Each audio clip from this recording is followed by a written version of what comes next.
Okay, they made it. Yay! Yay! Do you want to seated or shall we stand in position? You guys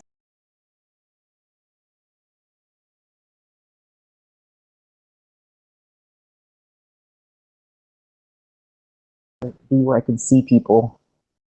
Good afternoon, everybody. Are people coming in? All right, people are starting to come in. Good afternoon. Good afternoon.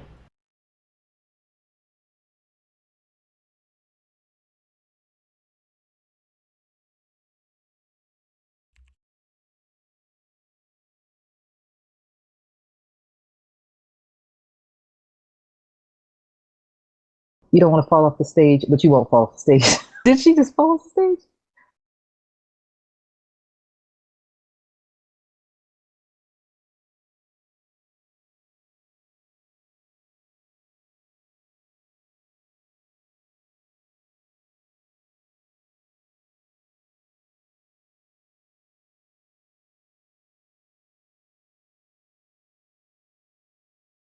What are you doing today? I'm gonna make this room a little bit smaller unless I'll do this just a little bit. So those of you who are sitting in the back are gonna get pushed forward. There you go. So come on in, have a seat.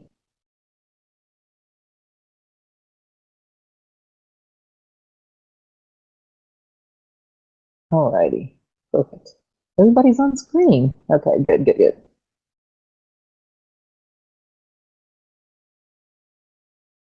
Elgin Walker, it do, it do.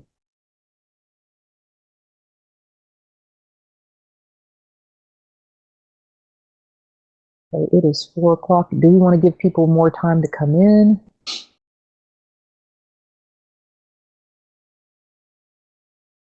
Is there a patch? Because usually we have more people than this. I'm sure they're coming. Okay. Hey, Lanita. Give me a few people a second. I love looking at all the creativity for the avatars. Yeah. Yeah.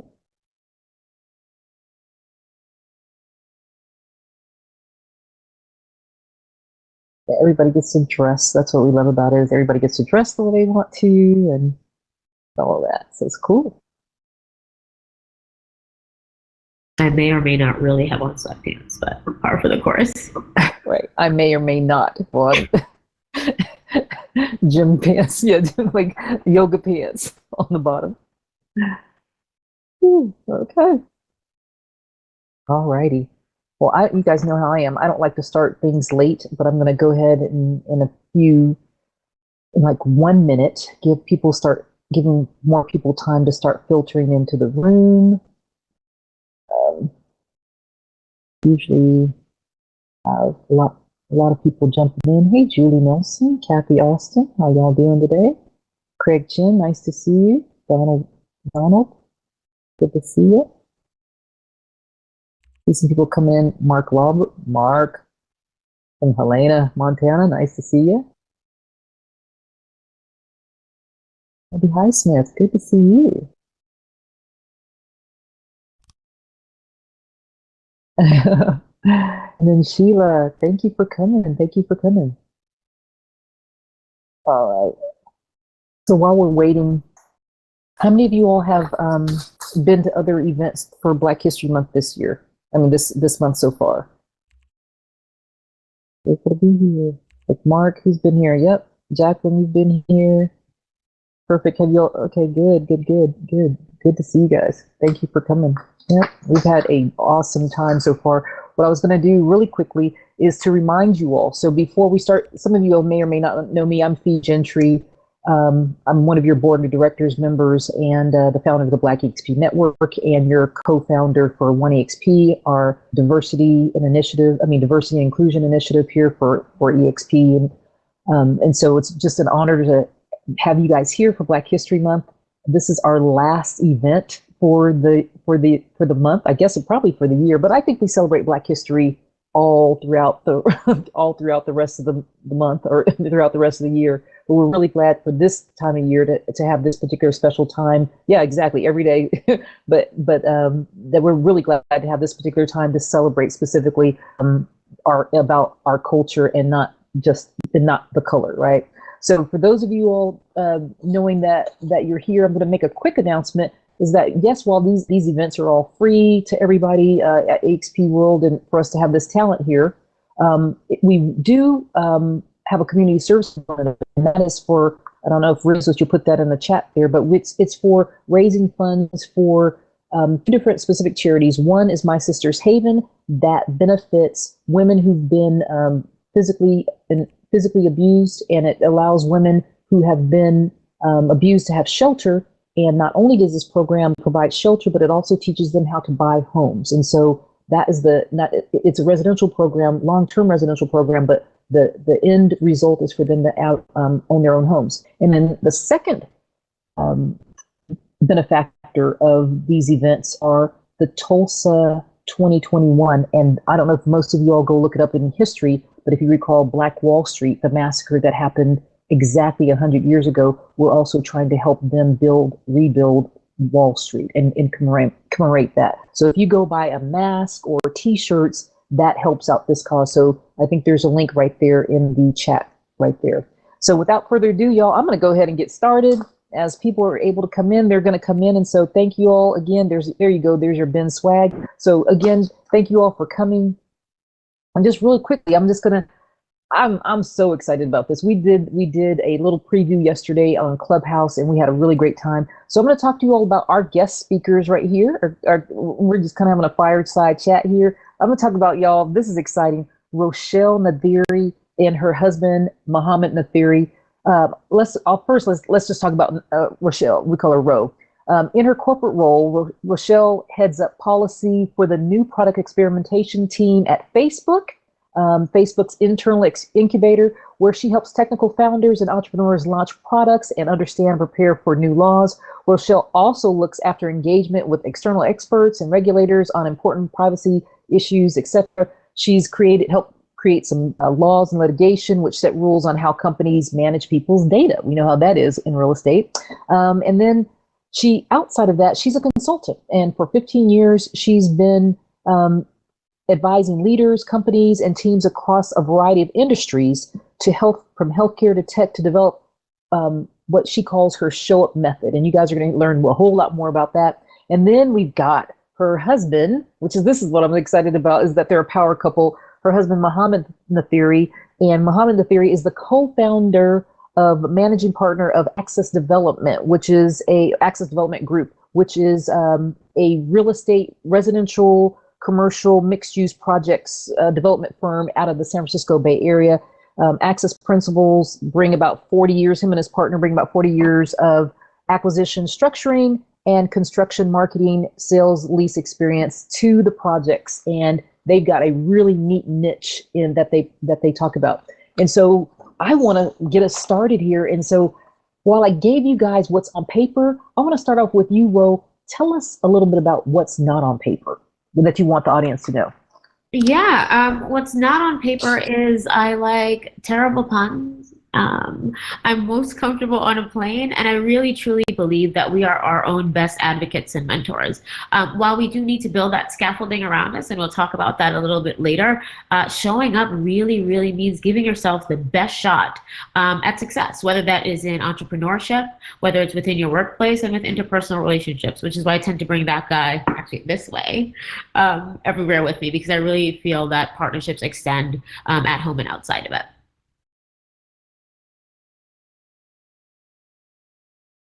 Cool, thank you. And Mo, tell us a little bit about yourself. Like, what's not on paper? We read a lot of stuff about you on paper, but what's not on paper? I think what's not on paper is just my chafing at authority sometimes, in terms of having bosses and whatnot. And I got into starting my company with my partner to kind of get away from that, and I quickly realized you always have bosses. They just happen to be our fund managers now. So our equity fund is now our boss.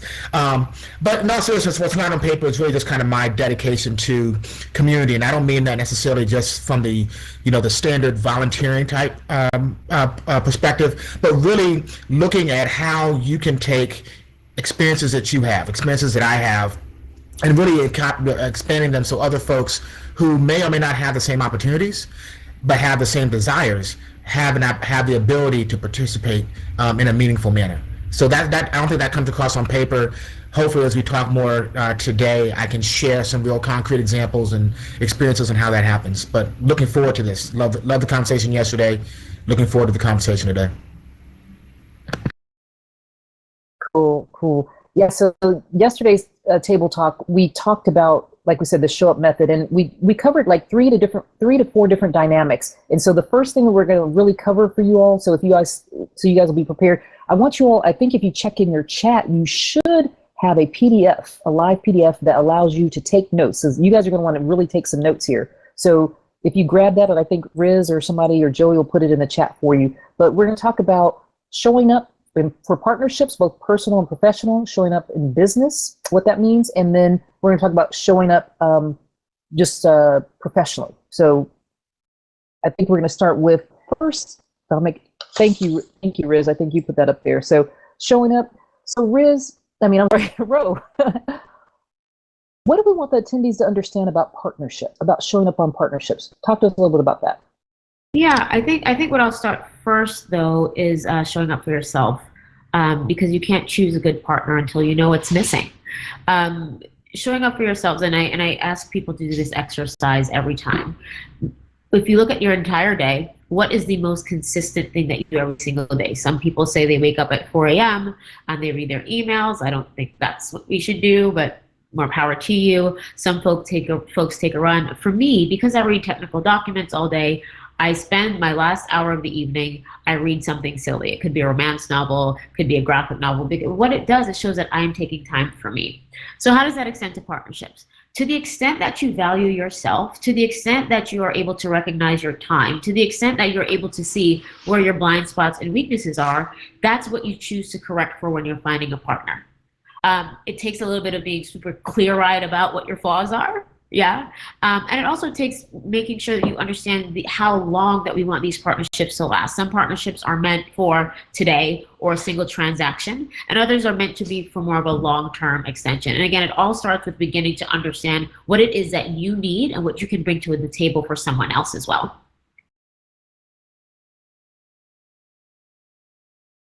Cool. That's pretty powerful and palatable, right? So that makes sense. So I'm going to ask you, Mo, in your opinion, what does it take for you to show up for yourself personally as well?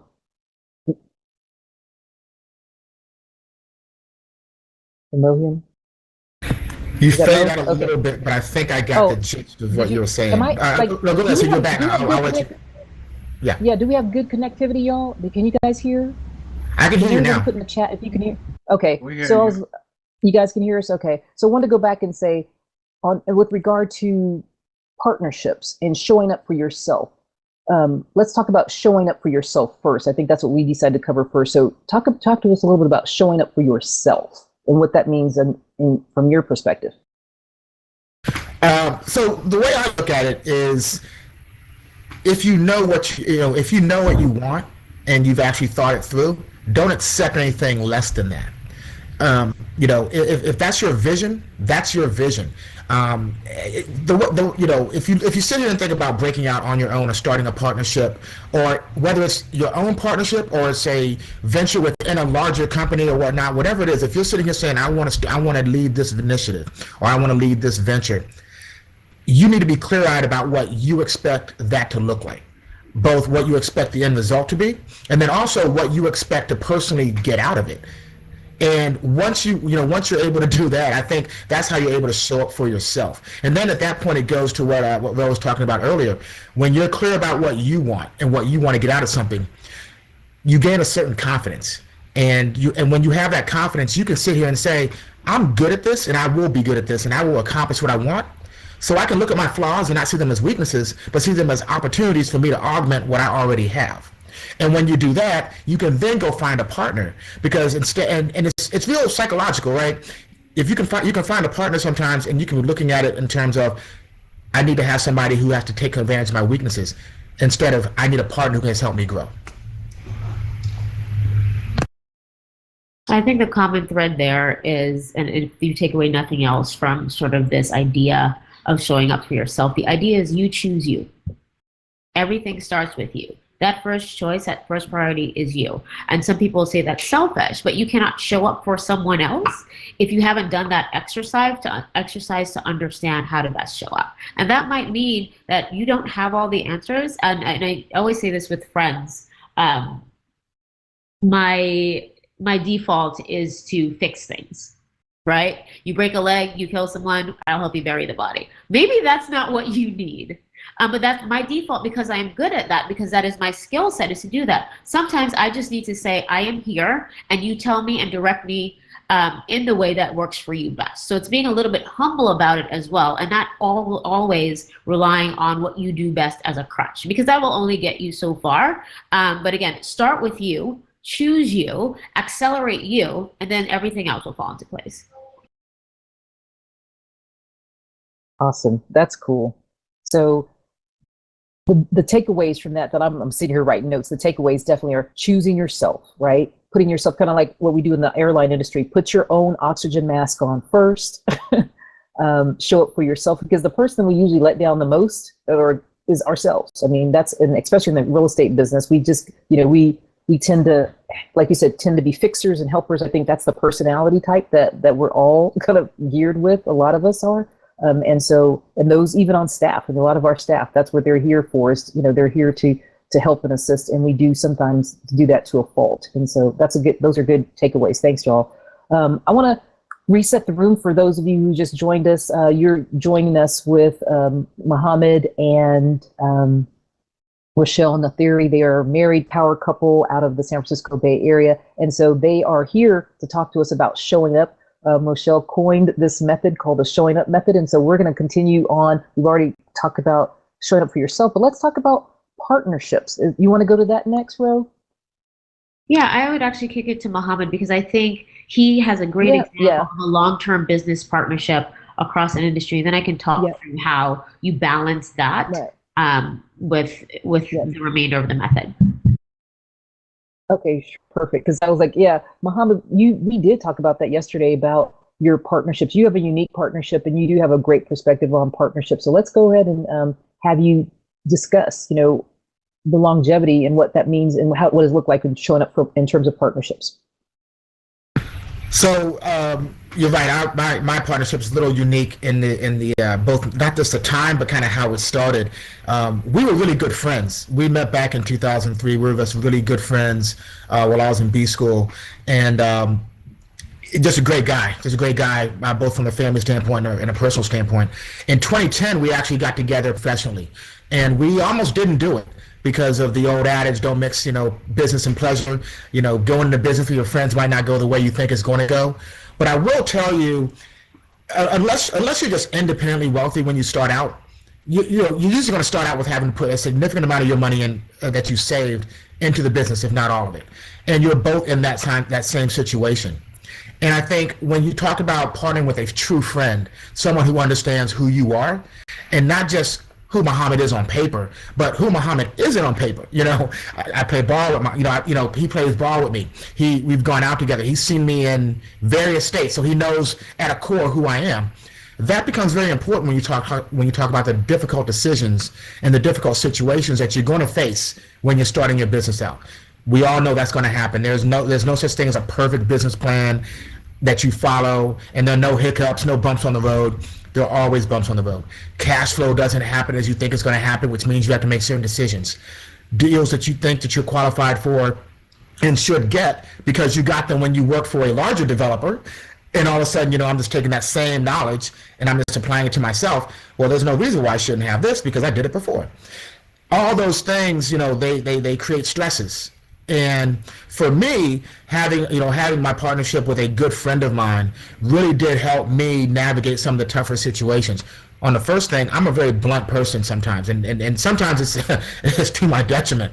But he knows me, and he knew me, and he knew what I meant. So I could talk to him very bluntly, like, this isn't going to work. We're not doing this, or I don't understand why you want to do that. Help me understand this. You can say that in ways that actually get your point across and really help you get to an understanding a lot quicker. The other thing it also does is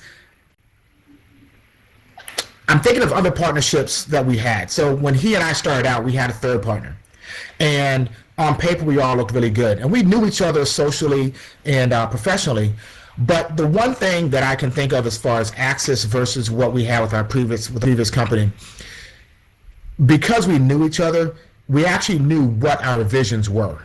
And that's really important. I think you can come together in partnership sometimes saying, this person has these strengths and they can augment my challenges in this area, or I have this vision and they've done this. So on paper, they should be able to come in and we should be able to come together and we should be able to mesh and take what we want to do together. I think what my partners helped me do, and the unique nature of our partnership, is he understood my vision, I understood his vision. And we understood it at a core level, so we could sit here and say, this actually is a real good merger, a real good partnership. And that all comes from, one, knowing yourself, but then also really taking the time to know your partner. And I think I had an opportunity to do that because we were friends, and I didn't have to necessarily go and say I have 60 days or 90 days or some period of time between which we have to figure out if we're going to do this partnership or not. Cool. That's amazing. That's good. Good stuff. Good stuff. I hope you guys are taking notes on this. I'm like sitting here writing notes as a student. Ro, what are your thoughts and feedback from your perspective, right? From you're in more of a corporate structure, right? And you also have a consulting business, but kind of give us your perspective on partnerships. Yeah, so mine is I talk about short-term, medium-term, and long-term partnerships and how you sort of activate those things. And I'll start with Muppet theory. And I mentioned this yesterday, and I think it's a really interesting touchstone. For folks aren't familiar with Muppets, they're the puppets, and Cookie Monster tends to be super duper chaotic. Bert and Ernie tend to be a little bit more sort of like even keeled. And so if you look at Muppet theory, they say there's always a chaos Muppet, right? And then there's a process Muppet. And so in the short term, when you're looking at short-term projects or products and engagement, you really want to have one of each. And then there's someone that's sort of like a hybrid Muppet, and that tends to be me, but I know, depending on the engagement, that I don't want to be the process Muppet.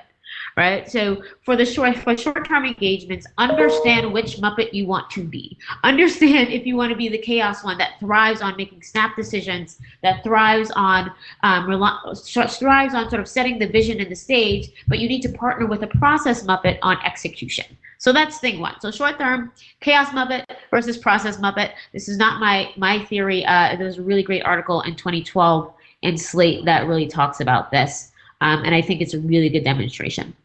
So medium to long term, thinking about goals. I was not born in the United States. I come from an immigrant family. We moved to the States in, I want to say 1989. And what happened was we moved with a cohort of other immigrants coming from that country to the same place in Long Island. And these families would get together, right? And they would pool their money. So every week they would contribute to what's called a partner draw. And at the end of 3 months, they would choose one family to get that pot of money. They use that money to invest into businesses. They use that money to purchase homes. And so the cycle would repeat itself until everyone got where they need to be, and then it would start with someone else. So when you're thinking about medium and long-term showing up, medium and long-term partnerships, this one might be more oriented toward a goal as opposed to oriented toward a specific deliverable. So when you start with, at the beginning, figuring out where the partnership wants to be and what the outcome of the partnership should be, you're better able to understand, again, which partner you choose, and then how long that partnership should last, and then what you need to do in lockstep to achieve. And then, crucially, when and if to end it. I think sometimes we get into engagements and we get into situations and we assume this has to be forever. That is no. And we have to set clear terms in the beginning, or that we can either revisit, or we have to be able to be open to revisiting and understanding when it should end and setting those expectations at the forefront. So again, short-term Muppet theory, medium to long-term mutual goals. That is amazing. I love it. I love it, love it, love it. So I mean, and that's what we probably need to focus on. I love the way you broke it down with Muppet theory, like so simple a 5-year-old could understand it. So short term, long term or medium term, and that we understand that sometimes and also beginning with the end in mind, right? Like, what's the exit there? What's the exit strategy just in case this partnership does not hold like it initially was supposed to hold, and we want an exit strategy to get out of it. So those are great thoughts. Anybody else have any? So I was going to ask, I was going to let you all know, by the way, as we go through these segments, you guys have any questions, make sure you put them in the chat. If you do have any questions, Mel, do we have any questions yet?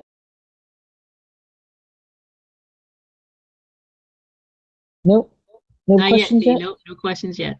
Okay, good. All right, I was going to let you guys get a break and get some water, but let's go on. And we talked about this, I love this yesterday. We were talking about showing up at work with our allies, and especially how do we leverage those partnerships? Do you want to talk about that yet?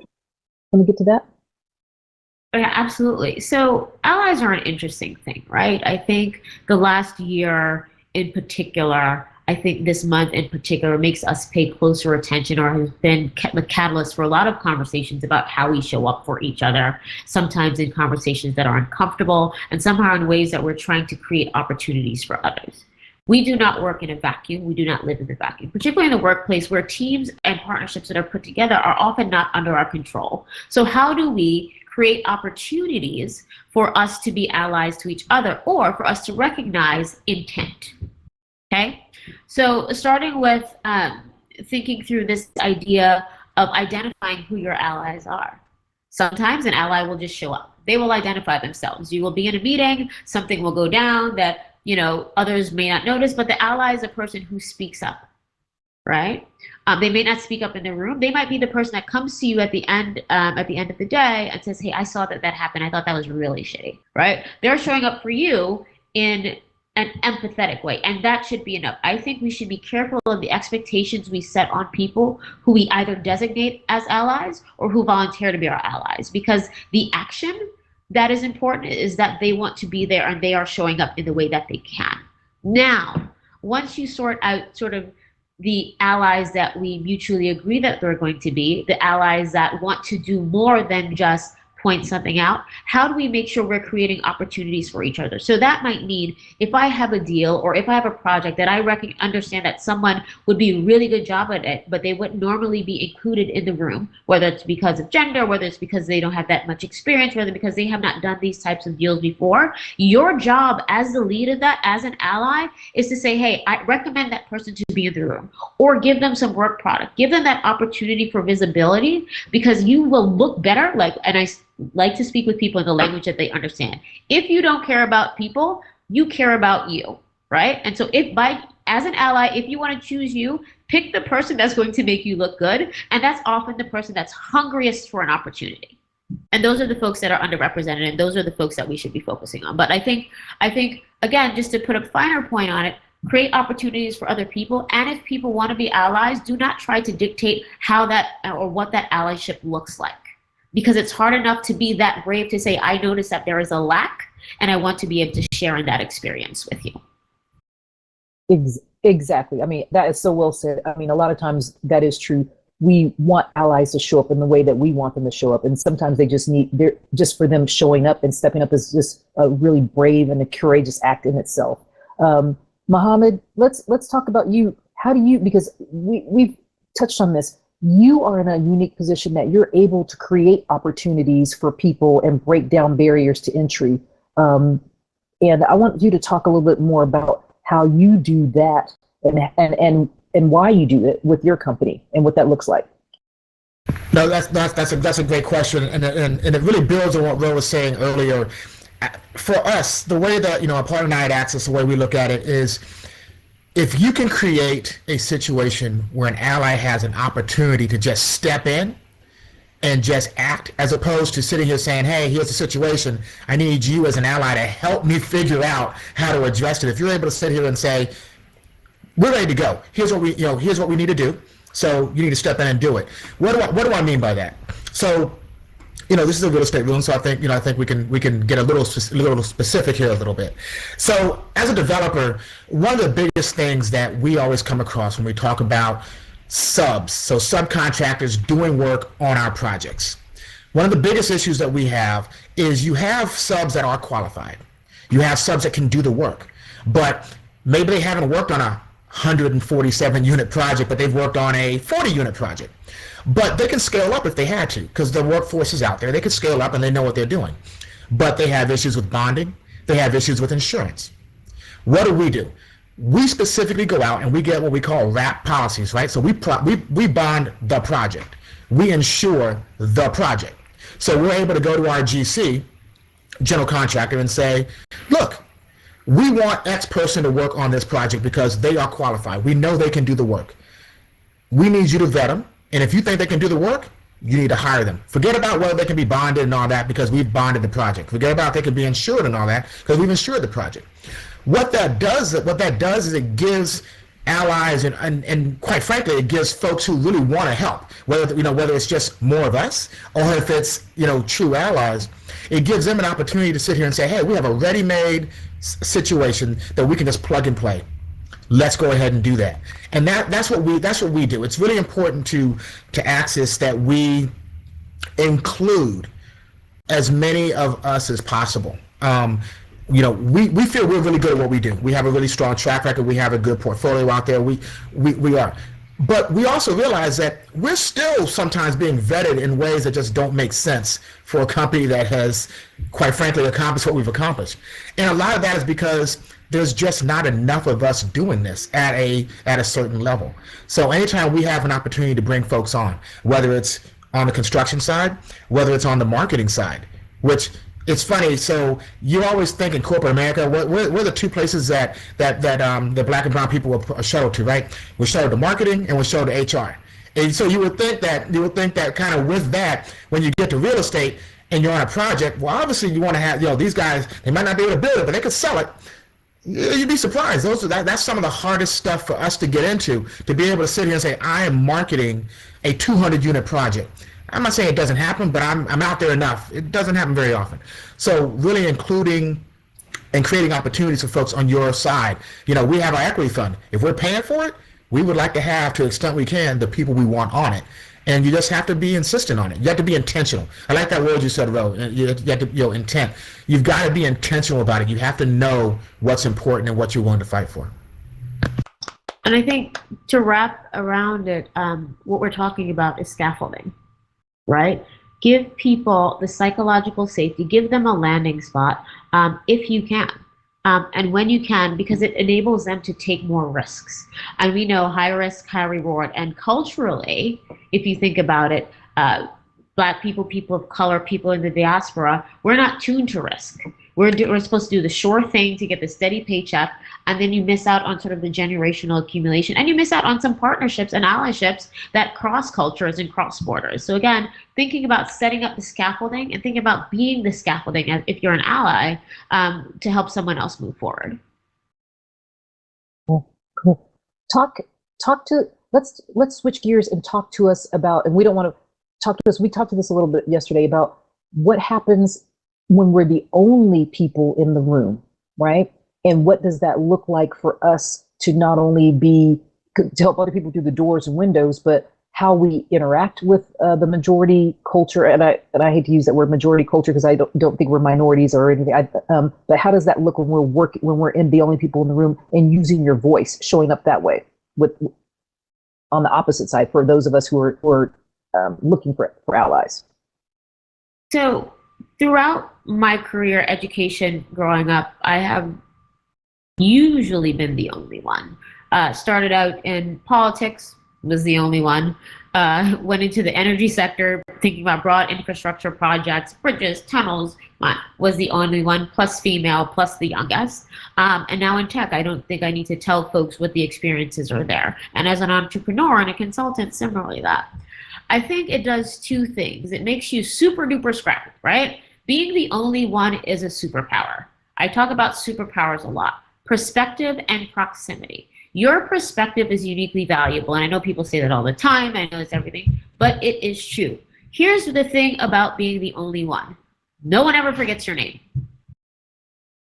So make sure that while they're figuring out who you are or trying to figure out whether or not their preconceived notions apply, give them something to remember.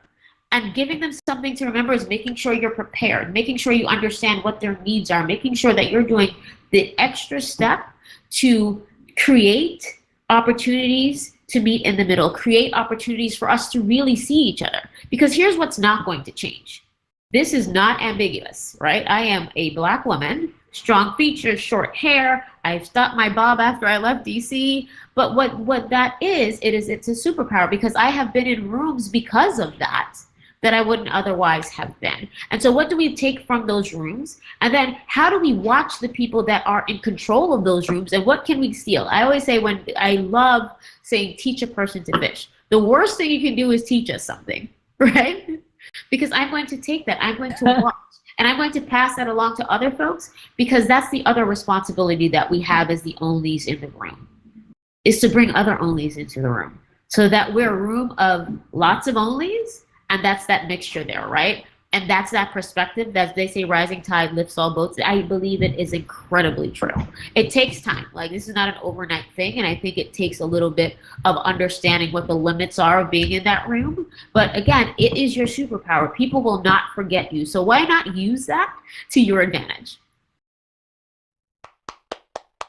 Absolutely. Makes 100% sense. And I hope that everybody understands that at this level that it is a superpower and how to leverage it. And so what I'm going to have our allies who are in the room is talk about why we feel so, or why people have felt so disempowered is because of having to do things like code switching, right?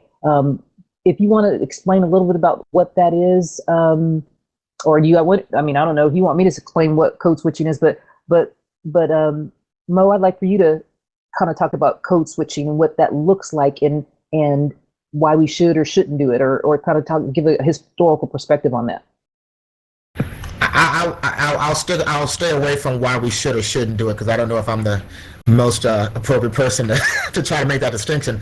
But I will say for those of us who are not familiar with it, code switching is basically feeling like you have to suppress certain pieces of who you are in order to be successful in various circumstances and environments. That's when it gets down to it, that's really what it is.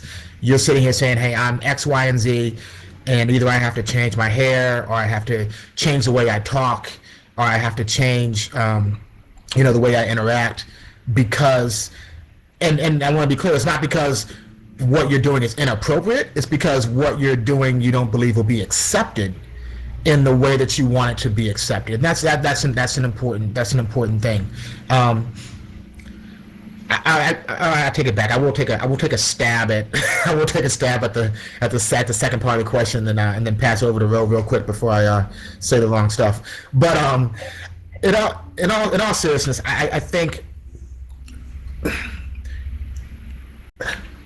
from our conversation yesterday and from other conversations, and I'm trying to just organize my thoughts here because I have a number of things running through my head, is I think that's one of the toughest things for folks who don't have to code switch to understand about being, Black or brown or minority or an underrepresented group in a particular situation. I think when you're in a situation, you kind of think of your own perspective, and if you've never had to adjust who you are, beyond just putting on the right clothes, because you're going for an interview or not, I think that's a tough thing to really appreciate. I think that came out with our conversation yesterday when we had a really good conversation with one of the folks in the room, saying how it wasn't until a certain circumstance came up that he understood and really appreciated what his partner, and this was his partner, it wasn't like somebody he just knew, it was a person who was a partner in his business, had to go through. And I think when you look at that, I think that becomes a more difficult thing. I'm gonna kick it over to Ro, because I know she and I have talked about this, and she has some real thoughts on how you address that. So I'm gonna pause there. Yes, I was just responding to Diane in chat. I hope that you saw that. It's a really quite robust conversation. So code switching is an interesting thing. I think our culture, and I'm doing it, so let's start with color, culture, and just Americana. or wherever you're from, I think each country or each region or however you show up in the world, people will have preconceived notions. We are in an age where information is everywhere. I have WhatsApp. I can video chat with my friends that I met in undergrad. I could video chat with my friends that I met in Mexico on a cruise. Muhammad and I were in Turkey one year. We met some folks in Croatia that we still communicate with, right? And everyone came into those meetings and everyone came into those interactions with preconceived notions. And depending on how much time you're spending with those people, you might be able to change them. You might be able to not. And so I think it is not a good use of our time to continue to code switch in hopes that we're going to change someone's preconceived perception of us, if it's negative, right? So how do we sort of think through whether or not we code switch or not? It's now naturally ingrained, right? And so I'm probably not going to say certain things in certain meetings. I tend to curse a lot, right? But I'm in a professional setting, I'm not going to curse. That's a form of code switching too. However, what I will focus on is what conversations do I need to have and how do I need to be to meet the objectives of the engagement? So it's less about how I need to show up. And as I said in the chat, now when I moved to these states to work on the Hill, so my hair was in a bob, and I moved to the West Coast because I felt more comfortable. Muhammad actually was like, just chill out. You don't need to fly back and forth to New York every few weeks to get your hair done. First of all, it's just not good for the budget.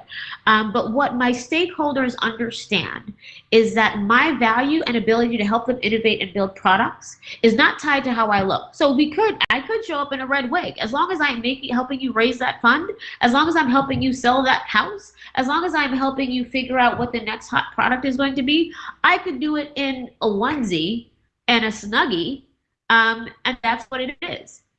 If you're expecting me to come in there and rap about it, that's probably not going to happen, but I cannot try to manage your expectations in that way. What I can do is to deliver on what I'm here for, and so all of that stuff will be more of a bother to you than it is to me. And I had to learn that. But I think once you do learn, you unlock so much because then you can focus on the real deal. Then you can focus on winning. Then you can focus on showing up. Absolutely. Yeah. I'm like I said, y'all keep catching me off guard because I'm like sitting here writing notes and talking about stuff that really needs to be said in the room, because sometimes we keep dancing around these topics that are uncomfortable, and we need to have these uncomfortable conversations about, being quote authentic or being woke or being, how we show up in a room as being the only Black or brown or LGBTQ person or person who's differently abled. So I think it's really important for us to have these conversations. And then the last conversation that I want to talk about before we start wrapping up and asking questions is about what we talked about yesterday. What is the cost of not showing up? So I'll start off with you, Will, on this one. What is the cost of not showing up as you're personally, professionally, in business, etc.? Just run down the gamut. Yeah, so it's dollars and cents. And I'll actually start with the cost. Go back to the code switching conversation 1 second, because there's costs associated with that too. So again, raised immigrant family, there are certain expectations there. And when I entered the workforce, and even when I began to sort of put my foot out and try to consult and do all of that based on the experience that I had, I would wake up in the morning and start at 2 a.m. and make sure everything was prepared and all of that. And I would talk to my colleagues about it, I would talk to my friends about it, and they didn't do all of that. They could roll out of bed and show up. But I had already baked in that stuff. When I get my reviews, I already bake in that, like, I keep all of my receipts, and for folks that don't understand, that means track and keep notes of everything that has been said and done, so if something comes up, you have evidence. But I have been doing so much work, and there's a cost to that, right? There's a benefit to it, but the cost is that you're doing extra work at times when you may not need to, because you haven't built up the muscle, that confident muscle that says, hey, I am good at this. This is something that I know. So that's sort of one cost. One cost of showing up, or one cost of being, what they say, like, unapologetic, is that it is expensive to the piece of you that shows up for yourself. Being unapologetic takes effort. Being unapologetic takes time. When we think about the battles that we want to fight, we should also consider, what is that taking away from? Now, from that to the cost of about not showing up in business, not showing up for yourself, not showing up in partnerships, you lose out on opportunities.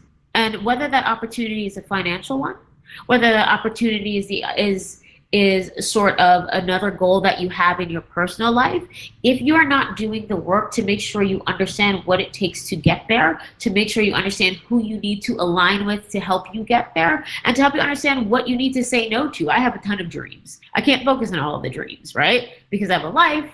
I have some that take other priorities. I have other variables that happen. So I think what you do there is recognize what you can achieve, understand that the cost of putting one priority ahead of another may be something that you can maintain, and then understand that that when you make those choices, that you can go back and revisit them. So yeah, it's expensive to show up, but it's also expensive not to. So you have to choose in the correct situation. Absolutely.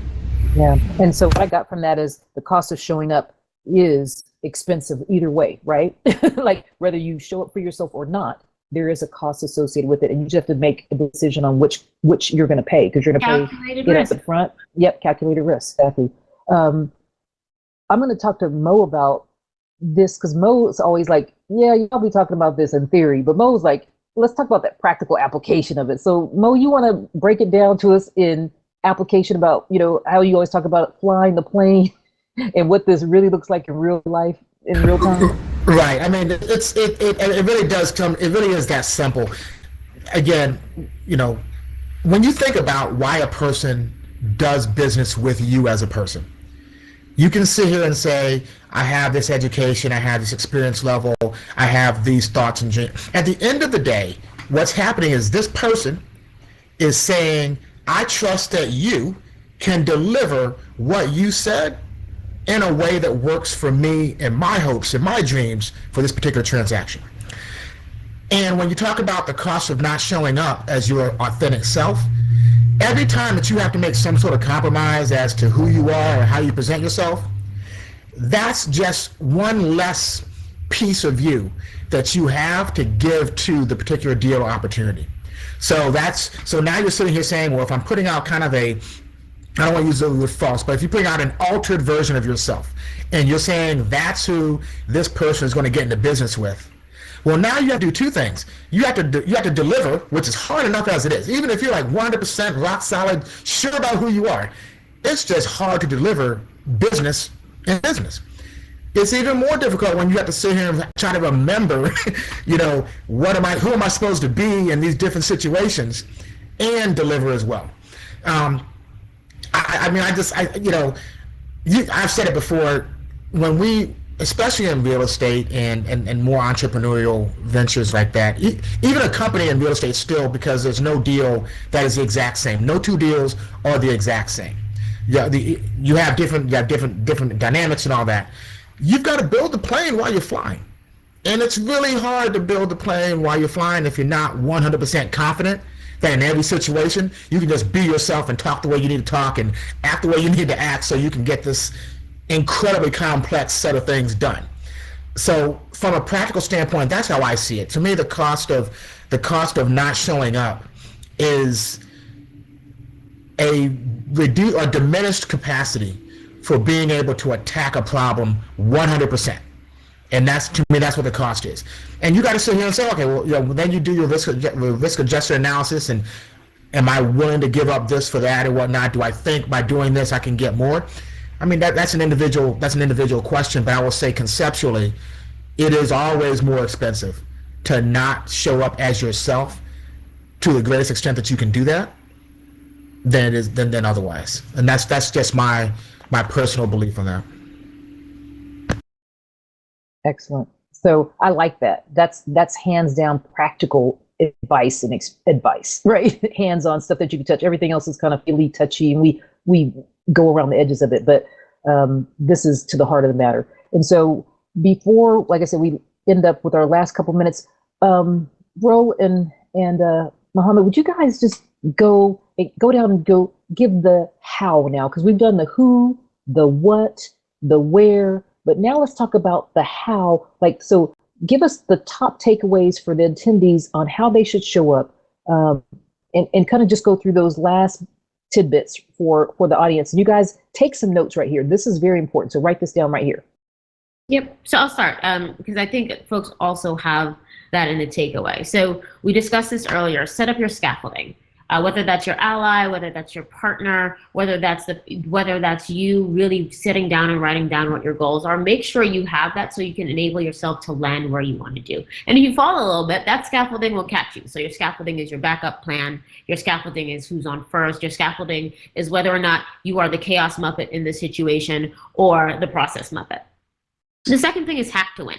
We didn't touch on this a lot, but our superpowers, right? The things that we have that make us unique are our perspective, and that's a superpower. So how do we use that? So tech companies do it all the time. They'll sit 100 engineers in a room for a weekend, and you can't leave until you figure out how to solve a problem a technical way. You bring in pizza and it stinks and all of that. But in those rooms, you understand what your priorities are. You understand what is the fastest way to get there. And what comes out of that is what's called an MVP, a minimum viable product, right? So what is the minimum thing we can create and deliver on when we sort of like hack into the problem, the thing that we want to achieve, using our superpowers, which is our perspective, and using how close we are to the problem we want to say. And I talked about proximity with that. The other piece is owning the room. Right? And that's part of showing up in general. I'm not talking about presentations. Some people love presentations. That is not my jam. I'm talking about understanding before you're in that room who your audience is, what their pain points are, what problem you're trying to solve together, and what language you need to speak to them in. Again, if you don't believe in social justice and your bottom line is sort of what gets you rearing up and to wake up from bed in the morning, fine. We'll talk about incentives. And we'll still let this social justice bent that I have gain from that. I don't care what brings you to the table, as long as that you're at the table. So think about so think about owning the room, and that starts with communication. It starts with understanding before you get there what your person wants to hear and how to speak to them. That is not to say compromise, though, right? Because the end goal isn't to get there with sort of like being less than you are, to Muhammad's point. And finally, ask why. Why are we doing this? And I think yesterday in the conversation, I asked folks why they showed up. Why are we doing this? Not every opportunity is something that should be seized. And if you're really, really good, and if you're really starting to show up, there are going to be a ton of opportunities. So figure out what is my real motivation here? Why am I doing that? And once you answer that question, and it may change depending on the day or depending on other factors going on, ask yourself why. And this exercise is something that you're going to have to do constantly, because there are different choices that you have to make on each day. But that's part of showing up, sort of hacking to win, right? Making sure that you have that scaffolding, and so on and so forth. Well, thank you. I love that. Mo, you've got 2 minutes, basically. Tell us what your takeaways are and what you want this audience to know and apply moving forward. I would think of 3 words. I would think of intentional, impactful, and imperfect. Intentional, because you need to know exactly what you want and why you are where you are in a particular situation and what you want to accomplish out of that. I'm thinking impactful. It goes to some of my thunder here a little bit, but impactful. You've got to leave an impression. You've got to sit here and say, people are going to remember who I am, not just because of what I'm wearing or how I acted, but because I effectively conveyed what it is that I want to accomplish, and I did it in a way that make them want to come along with me. And the last one is imperfect. Just understand, no matter how good you are or what your thoughts and intentions are, you're going to make some mistakes somewhere along the line. You have to have enough confidence in yourself and belief in your ability that the mistakes that are going to be made are not, you can't make critical core mistakes, right? I mean, you can't make those kind of mistakes. But they're going to be errors that you make just as a part of working with other folks. And you know that you're good enough to, one, not make a whole lot of those, but then two, when they do happen, you just move on. You just move on and keep it going. And then just one more note on allyship. We do none of this alone, right? And to the extent that we can either be allies and then make sure that we are open to receiving the steps that allies are taking, I think that will go a long way forward as well. Excellent. So in other words, what you guys are really talking about in essence is creating this toolkit, right? It's a big, bold, big badass toolkit of people, places, things, opportunities, experience, etc. And I think that's the biggest thing that makes us, like we said, intentional, impactful, and doing it imperfectly, right? So thank you guys so much for that part of that. I think we're going to move over into some questions because there's a lot of questions in the audience that I saw, or conversation or dialogue going in the audience. Mel, do you want to touch on a couple things that people are asking the audience? Or if, It's mostly just people clapping and saying hallelujah to the gems being dropped in here. But I have a question. Can I ask a question? Am I allowed? This is for both of you. So that line you said about, being the only one is a superpower. That is so powerful to turn that on its head, right? So you did mention, there are certain populations that are risk averse. Do you have any advice for us when we're out there? Because as a company, our model is a little unusual to some other agents and things like that. When we're trying to tell people about an opportunity, a wonderful entrepreneurial opportunity, how you get any tips and tricks to get through that really thick barrier of people who are just like, nope, can't risk it. For sure. So that's what I lead on day to day at Facebook right now. I lead policy and privacy policy for a group of founders and entrepreneurs that are at a product incubator, and they're doing really, really cool things that you wouldn't think would come from the company. And that's because we're saying, hey, take these risks. The key word here for folks that do not traditionally take risks, because I think entrepreneurs are a special group, and I think risk takers in general, they are that's just something innate, but it can be taught. And here's how you teach it. You teach people to take calculated risks. So maybe if you weren't going to invest your life savings, maybe you can put aside, $5 a day. You're still moving toward a goal. It's probably going to take longer, but you have already established what you're willing to lose, or you help yourself to understand what the worst case scenarios are, what the medium case scenarios, and what the best case scenarios are for everything you're taking. So it actually takes some of the sting out of the fact that this is a huge risk. If you're planning around what can happen, what you'd like to happen, and what likely will happen, you get better at assessing those risks, and over time, it doesn't seem as scary. I'm going to say I don't know that I fully buy the concept that certain groups are just more or less risk averse than others. I look at kind of risk aversion as a benefit of being stable and secure and in charge. If you can be risk averse when you're not worried about losing any of the stuff you have. When you have stuff not to lose.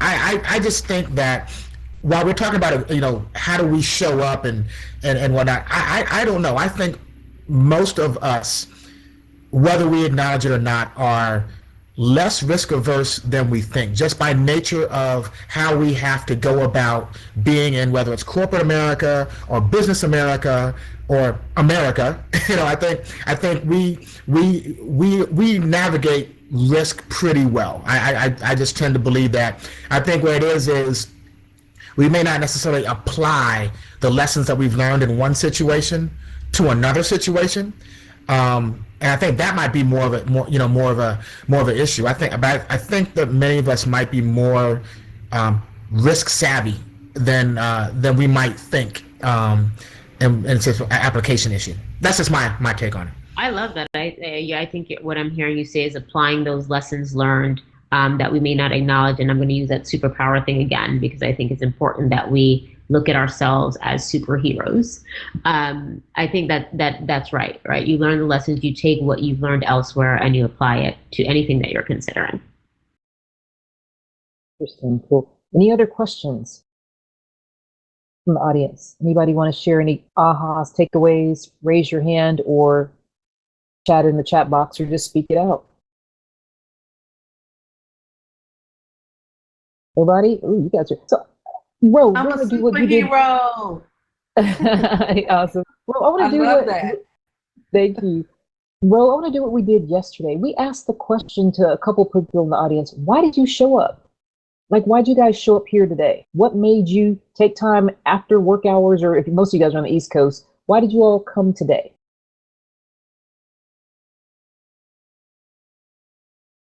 Well, I see lots Don't of make me call people somebody out. typing. I love it. No, I love this.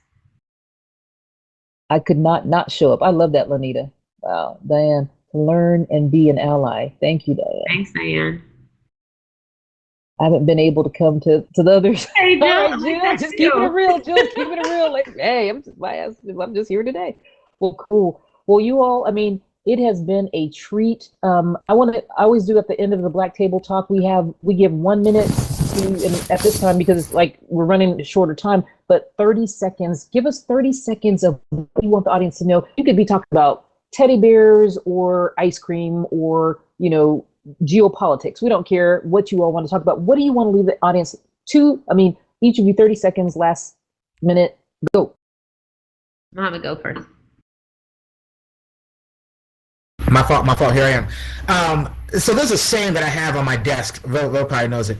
So every day on the African plain, a gazelle wakes up and realizes if he doesn't run faster than the fastest lion, he's not going to make it. And every day on that same plain, an African lion wakes up and realizes if he doesn't run faster than the slowest gazelle, he's not going to make it. No matter the motto is, or the lesson is, no matter whether you're a lion or a gazelle, when the sun comes up, you better be running. And that's I think that's the best way to look at this. I love that. So for me, it's going to be super duper short. Show up or don't come. Right? Just don't. Because it takes an equal amount of effort to be unprepared, and you won't gain anything if you don't show up. So show up or just don't come. But understand that you're making that choice. Wow. That's it, ladies and gentlemen. We'll just leave. We just can leave right on that. But everybody, before you do leave, I think is Michael, like, give everybody a clap, give them a round of applause. Y'all go to F4, standing ovation for y'all. Y'all just hit it out the park. Thank you. This was amazing. Thank you. Y'all are amazing. Awesome. So people said, don't take up space. Amazing. This was inspiring. Thank you all so much. So Ro, Muhammad, the Ro and Mo show is what I call you all. Thank you all so much for your time, your talent. We would love to have you all back in another, in the future, to come back. So you all are always family for eXp. And on behalf of the Black eXp Network and eXp Realty, we just thank you again for your time. I think Michael Collier, are you up in here? Let's see, Mike, are you here? Who are you, Mike Collier? You guys see Mike Collier? Anybody? I think we're supposed to, or Joey, are you here? We're supposed to go do a solidarity. First of all, I'm here. Okay, who's there? Joey? Yeah, it's Joey. I think Jason was going to say a few words first. Yeah, is Jason in here? I don't see Jason. Is Jason on the way? He's on the way. Okay, thanks, Sybil. I was like, so we want to, like, you guys can hang out. Like I was saying, Mo and Mo, if you guys want to hang out. I'm here. I'm gonna log out and come right back in on a different. Okay. All right, we're gonna sign off. It was really great to be with you folks, and hopefully we'll see you again soon. It was amazing. So thanks for your time and energy today, guys. Thanks, guys. Yes, Fee, thank you very much. Thank you very much. Thank you, guys. And hope everyone gets set up. Bye. Right.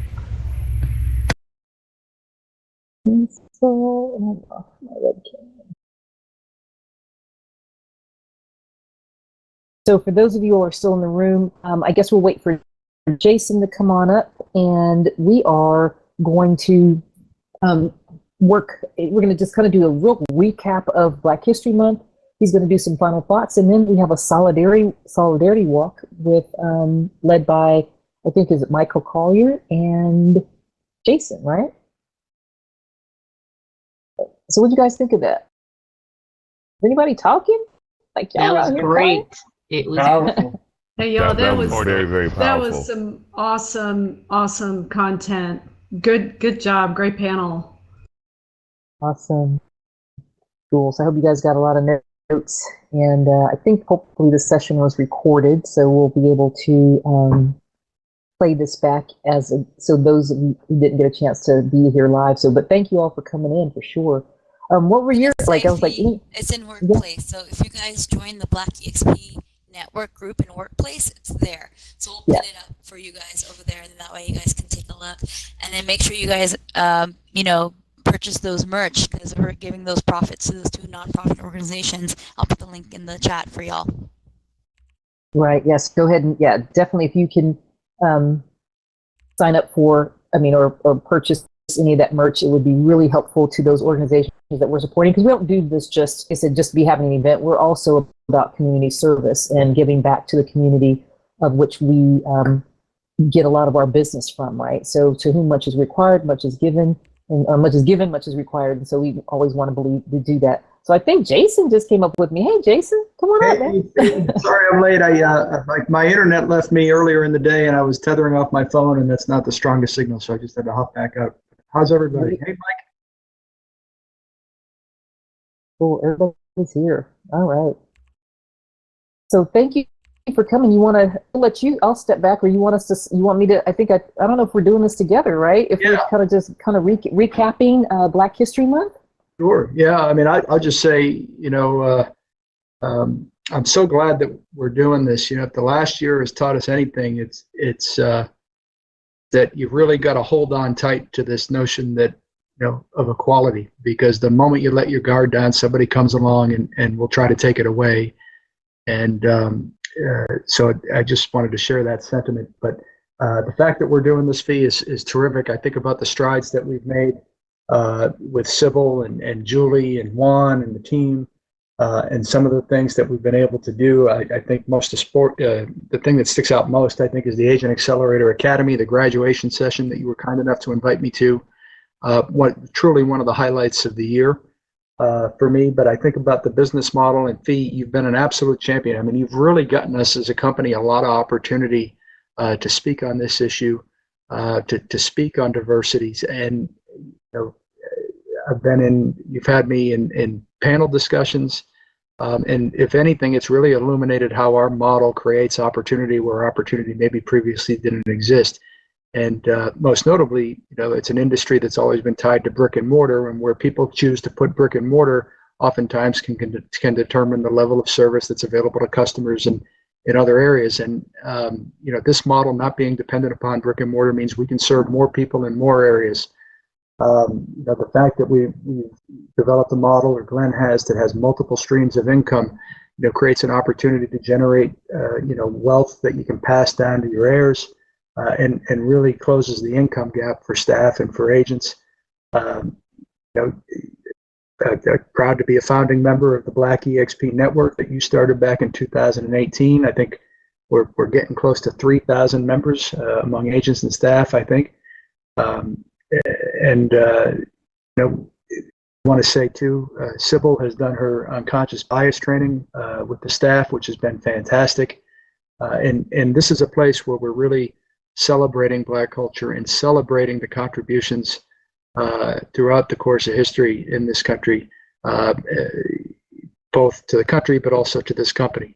And I'm just so glad we are where we are today. And this was a year of very high stakes, and thank goodness that, I'll stop there. But anyway, I'm not speaking very articulately at all on this, but I think what's happened here is wonderful, and I think it's just so great that we're able to do this all together, because this will be a company that is very, very stubborn and persistent on the issue of equality.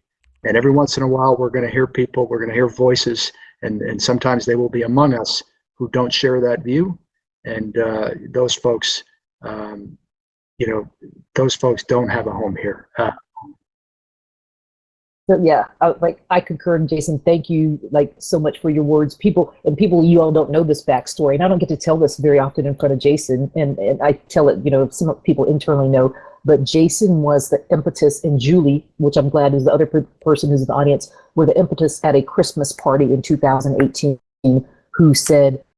who I was feeling this some kind of way that we needed to have a Black, that we wanted to have a Black eXp network, but I was afraid or not afraid, but more gun shy to do it after we had, because of the position that our country was in at the time, etc.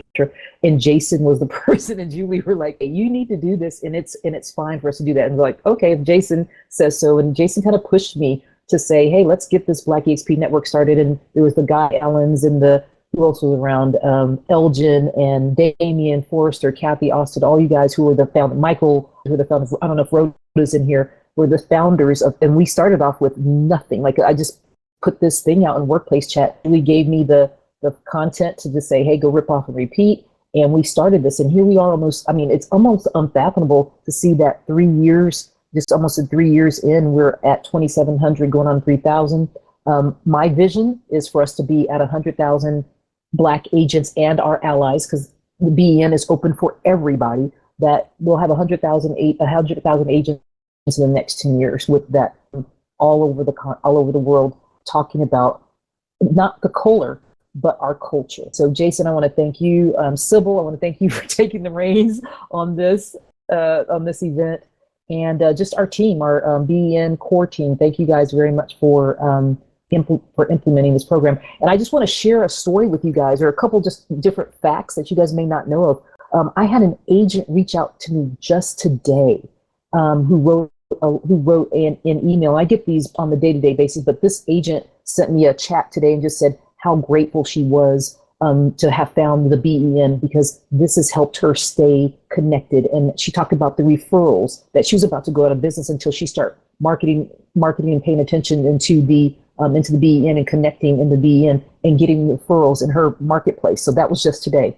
I also want to share that we sent this message out to other Black Facebook groups who don't belong to eXp. So there are over 300 plus agents in Facebook, in Twitter, and all these other entities that belong to other groups who were just astonished and amazed and applauded our efforts for having the very first Black Virtual History Month event in a real estate company. That has never happened before. So thank you all for being part of history. And I think that's about it. I mean, and then last but not least, the person I really want to thank, and we haven't talked much about, is Rizwana. I mean, Rizwana's been she has been our rock. She has helped do all the marketing, y'all. I mean, she's done marketing and just helped put this event on her shoulders and on her back. So Riz, you are just the rock star that you are. We love you. You are part of this family. So thank you, Rizwana. You have been amazing. So anybody else? Anything else, Jason, we want to cover? I think that's about it. Did I miss anybody? I do have to say hello to my friend if she's still here. I saw her name on the list, Tara Houston. I don't know if you're still here, but I just want to say yes, yeah, oh yeah. We call them the OGs. They're the original. So the Houstons. I don't even know where they are. Yeah, right in front. They are Rod Obi. I mean, those 101s, 105, and 106s. I mean, we just honor them. I mean, we stand on their shoulders, and so we are so grateful for the Houstons. And there's so many people out here. So thank you, Juan, every day for working with us on this vision that we have to make eXp the most diverse and inclusive real estate company in the world. And so I think we're on our way. Now, we're going to do a walk because I've been sitting all day. I don't know about you all. Yeah, I think so. Michael, I think this is up to you now. Come on up, Mike. I am here. I'm behind you. So, hey, Jason. Good to see you as always. Great to see you, sir. Sorry, I didn't mean to stand in front of you. No, you're good. You're good. I clicked on Go To Stage, so it always kind of pops us back there. And but hey, everybody, thank you so much for sticking around and being a part of this amazing event. Fee, you did a great job of moderation and hosting, so we give it up to you. That was awesome. Yeah. But now we're going to go out and do a solidarity walk. We're going to start at the soccer field, and Riz kind of charted the course. So again, thank you, Riz, for being our everything. She is so awesome, such an awesome support, and we appreciate everything that you've done and continue to do. But we're going to just do a solidarity walk, and I think it's going to turn some heads. Some people who are going to be walking around in eXp world might go, what in the world is happening here? They might think it's an eXp world class being given after 6 p.m. Eastern time. They may want to actually join us, and that's okay too. Yeah. But it's just going to, I think, bring some awareness to what's going on at the Black eXp network, what's happening with Black history, showing agents of color along with our allies and our staff members, all together showing solidarity. So unless you had anything to add to that, Jason, I guess we can start at the soccer field and begin walking.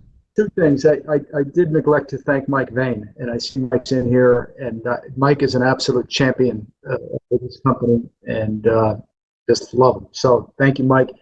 And yeah, if you see some avatars along the course, just grab them, pull them into the group. And I think we're going to take a picture up on the rooftop when we're done.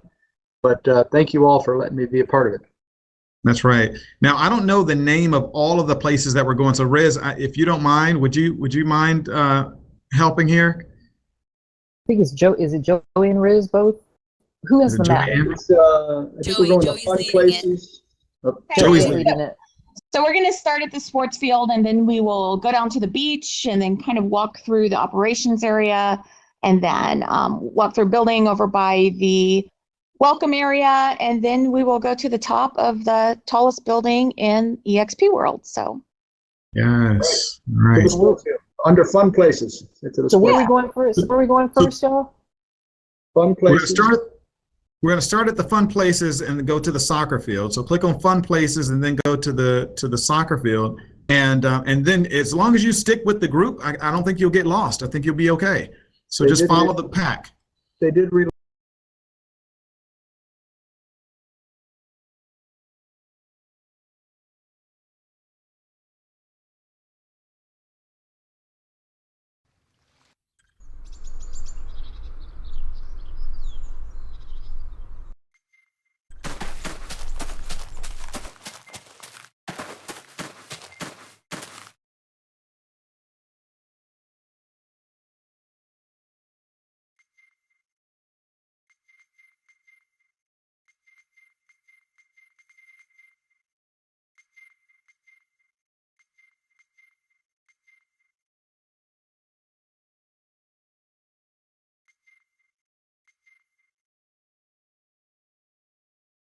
Yes, we're here.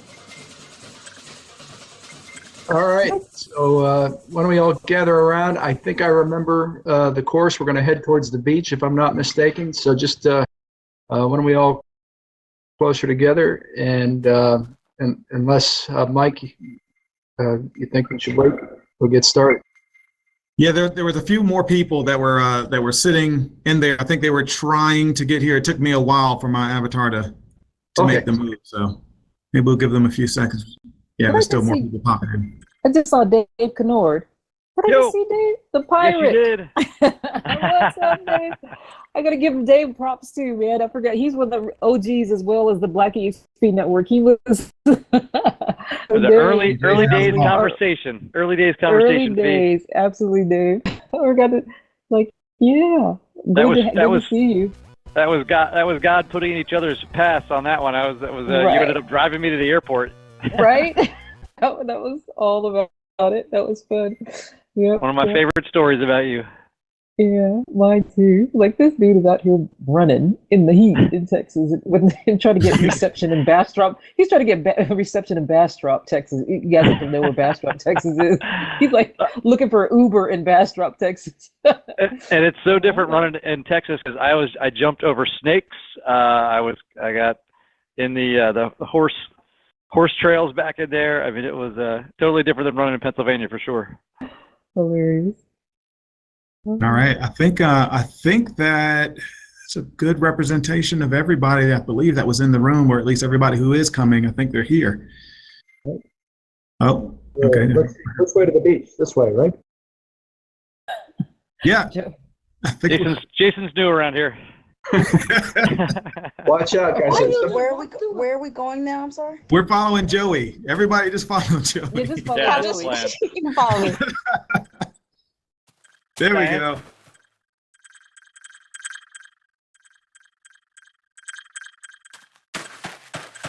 Okay, there we go.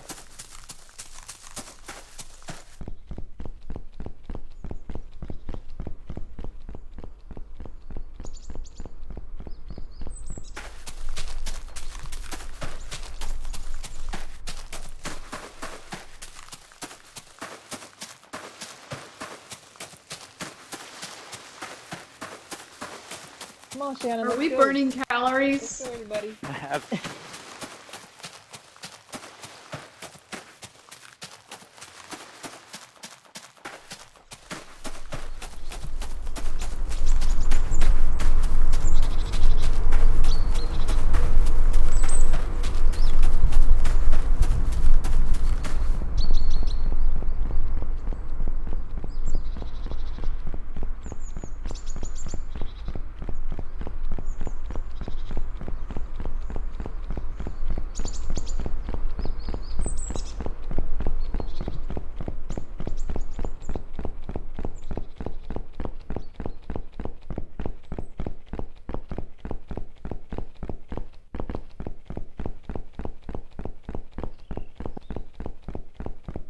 my real estate?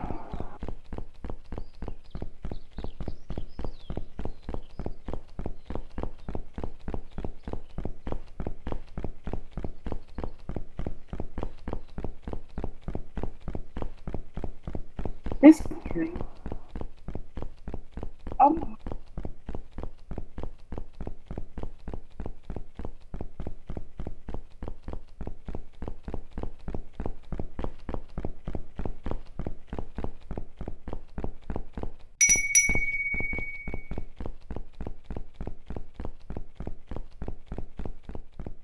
Gotta figure out how to get up the steps. Right now. Diane's all crashing in the wall over there. Me too. I know I'm trying to use one hand on my keyboard. I can't. And Randy's showing off over here. Randy's like taking the steps. Like...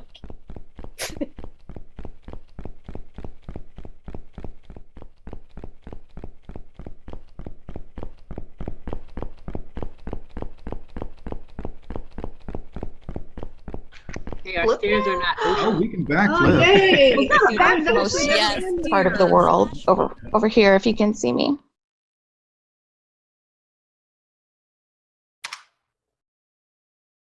Wasn't the only one who was like running into walls walking up the stairs. Whew. So I think Riz is going to take the photo for us. Here we are. We want together someplace. Where you guys want to go for the pictures? All right, made it. Maybe over here where we can see the sign and the lighthouse, and Where's over where? over here by the elevator. We actually do have an elevator. Oh, so I knew it. How can Oh, wow. someone- You You made us walk? Oh, there We you go. just did all that walking. There was enough. Yeah, get against the wall, I guess. What's the weight load on that elevator? Can we all fit in it? Yeah, right. I don't think we would all fit. Plus, we have to socially distance. Right. No, that's- That's right. Where's your mask? Where's your mask? P World. All right. Where are we facing? You're facing me. there Where's you go. Damien when we need him? Because Damien knows how to take pictures with everybody in it. Because Riz, you gotta just take a picture with everybody in it. I know. You gotta be in the you gotta be in the picture I mean, as we are well. recording this, right? So you get the video too in workplace. Right? Is that right, JVB? Yeah, I was gonna say Riz, if you gotta, Riz, you yeah. gotta turn around and do the selfie style so you're in the front. yeah, I was gonna say, Riz, if you join us, you can do view I can avatar. do view avatar. Yeah, I was just making sure that we all look good.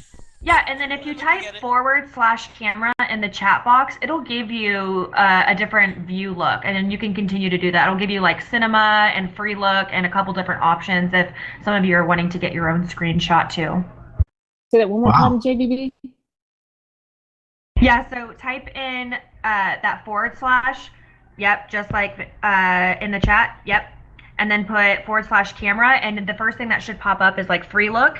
And if you move your mouse around, it gives you a little bit different of a view. And you can type that /camera again in the chat, and you'll start to see a cinematic view.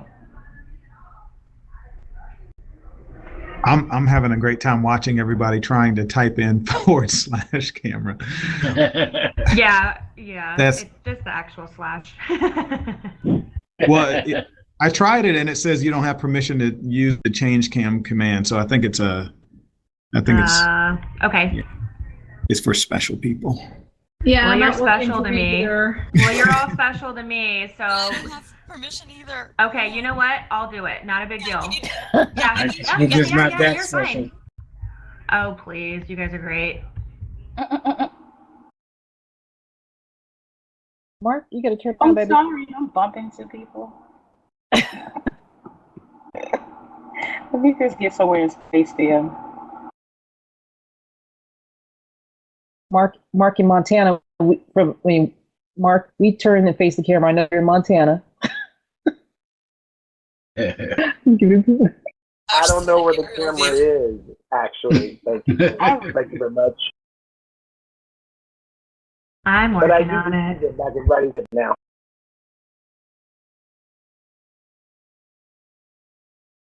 Elgin Walker, turn around. Right. And he's coming up here with hair on, first of all. I got my mic off, don't mean I ain't gonna talk.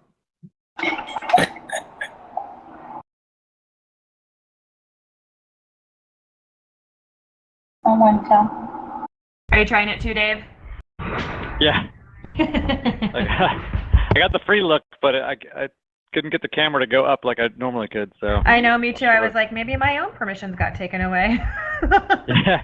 And mine says camera type changed to free look, but it didn't. The cinematic one is the one that kind of goes up and over everybody. So did mine. Yeah, that's what I tried to do. So weird. You know what though? If nothing else, Riz, you can be in the picture and I'll take it. How about that? No, JVB, everybody needs to be in it. I mean, we have the video too, so I'm just like trying to get everyone in here in video. Get a video memorabilia thing. The lady who just walked by. Okay. Oh. Or Jen, we can do two. I can take one with you. You can take one with me. How about that? Works for me. I'll take your picture first. Hold on.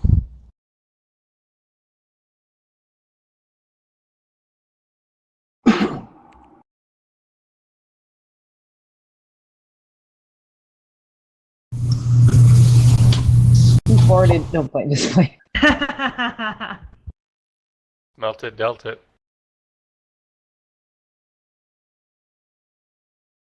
I think Jill might be taking a picture too.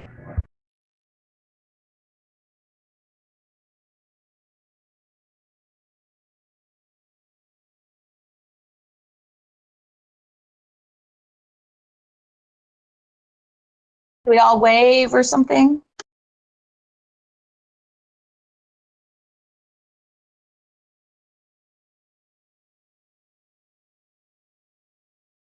I don't know how to wave. Do we get a 1, 2, 3 splash wave? Coordinated backflip. Oh, that would be fun. Okay, wave is F1 if anybody wants to know. F1 for waving. Thank you. What is it if you're on a Mac? I can't answer that. It's function and splash wave. On a Mac, press function. You'll see F.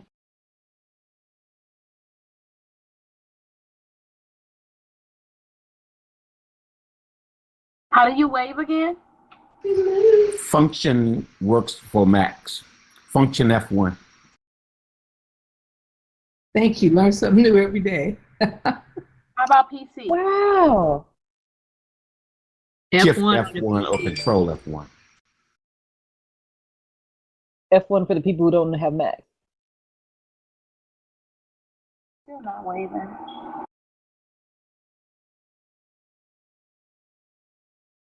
Did we get it yet?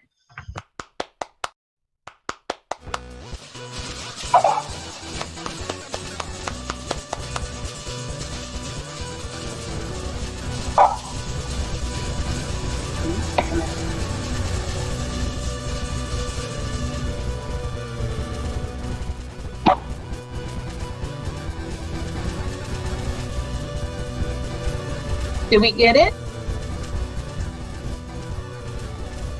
Did you get that, Riz? People break dances. I don't know. I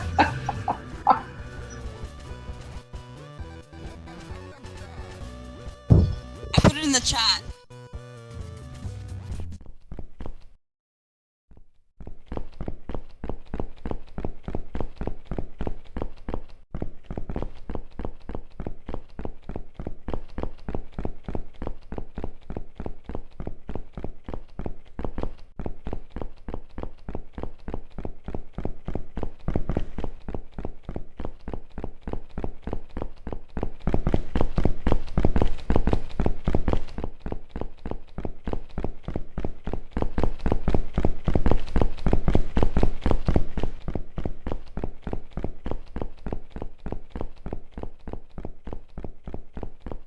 Yeah, I was like, oh right, he just got back, or well, he might be in world but not here yet. So yeah, celebrating culture, not color, right there. To the Speakeasy Mixer, we've got a DJ there for those of us who are at the end of the day playing 70s, 80s, and 90s greatest hits. And everybody, feel free to join in, come mix with us, and we really appreciate everyone who joined us for all of these amazing Black History events.